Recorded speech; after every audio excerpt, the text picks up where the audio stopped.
Chicken మరియు కోడిగుడ్లపై వస్తున్న అపోహలను తొలగించడానికి వెంకటేశ్వర కంపెనీ ఆధ్వర్యంలో వినూత్న కార్యక్రమం నిర్వహించారు. సిద్దిపేట జిల్లా దుబ్బాక పట్టణ కేంద్రంలో ప్రస్తుతం కోళ్ల ఫారాలలో వస్తున్న బర్డ్స్ ఫ్లూ వదంతులను తొలగించడానికి చికెన్ కోడిగుడ్ల మేళ ద్వారా ప్రజలకు ఉచితంగా పలు రకాల చికెన్ ఐటమ్స్, కోడిగుడ్ల స్నాక్ కార్యక్రమం నిర్వహించారు. వెంకాబ్ చికెన్ వెంకటేశ్వర కంపెనీ ద్వారా సుమారు 1000 మందికి పైగా చికెన్ మరియు కోడిగుడ్ల స్నాక్స్ను అందజేయడం జరిగిందని వారు తెలియజేశారు. ఈ కార్యక్రమంలో వెంకాబ్ చికెన్ వెంకటేశ్వర కంపెనీ సిబ్బంది, స్థానికులు పలువురు పాల్గొన్నారు.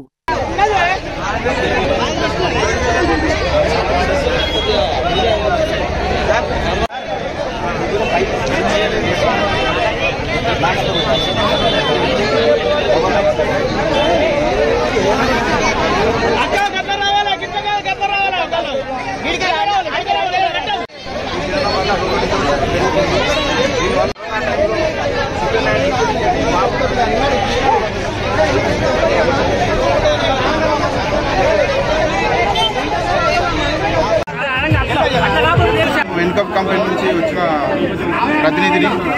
ఇది దుబ్బాక నియోజకవర్గంలో ఈరోజు మేము ఏర్పాటు చేసింది. ఎందుకనగా వెంకటేశ్వర కంపెనీ ఆధ్వర్యంలో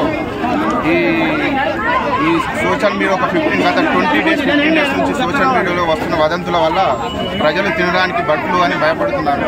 దానికోసం అవేర్నెస్ కోసం మేము ప్రోగ్రాం ఏర్పాటు చేశాము. ఇప్పటి వరకు కామారెడ్డి ప్రాంతం తరఫున 4 కంప్లీట్ అయినాయి. ఇది 5వది. ఆల్ ఓవర్ తెలంగాణ, ఆంధ్రాలో కలిపి 250 పైగా ప్రోగ్రాం చేస్తున్నాం. ఇది ఎందుకంటే ప్రజలలో అవేర్నెస్ రావడానికి. తింటే దీనివల్ల ప్రయోజనం ఏమి ఉన్నది. మేము కూడా రెగ్యులర్గా తింటున్నాము, మా పిల్లలు తింటారు, మాకు రెగ్యులర్గా ఉంది. మేము అదే కంపెనీలో పనిచేస్తున్నాం. ఇప్పటి వరకు ఎటువంటి హెల్త్ ప్రాబ్లం కానీ ఏం రాలేదు. ఈ చికెన్ తినడం వల్ల మనకు రోగ నిరోధక శక్తి పెరుగుతుంది, ప్రోటీన్స్ బాగా లభిస్తాయి, గుడ్డులు కూడా ప్రోటీన్స్ బాగుంటాయి. కాబట్టి చిన్న పిల్లల నుంచి పెద్ద పిల్లలు ఎవరైనా తినొచ్చు, ఎటువంటి ప్రాబ్లం లేదు. మన WHO వాళ్ళు ఇచ్చిన స్టేట్మెంట్ కూడా ఉన్నది. దానివల్ల ఇప్పుడు వైద్యులు కూడా అందరూ ప్రతి ఊరు సోషల్ మీడియాలో కూడా వస్తుంటుంది. మీరు అందరూ చూస్తున్నారు కాబట్టి ఎటువంటి ప్రాబ్లం లేదు.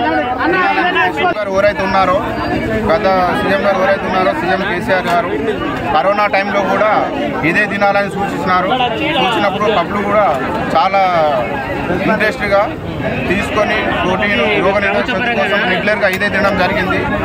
ఏ ఇంట్లోనైనా కరోనా టైంలో రోజుకు వారానికి 3-4 సార్లు తినడం జరిగింది రోగ నిరోధక శక్తి పెంచడం కోసం. దానివల్ల కూడా హెల్త్ రికవర్ ఉన్నది కాబట్టి ఏం ప్రాబ్లం కాదని తెలియజేస్తుంది.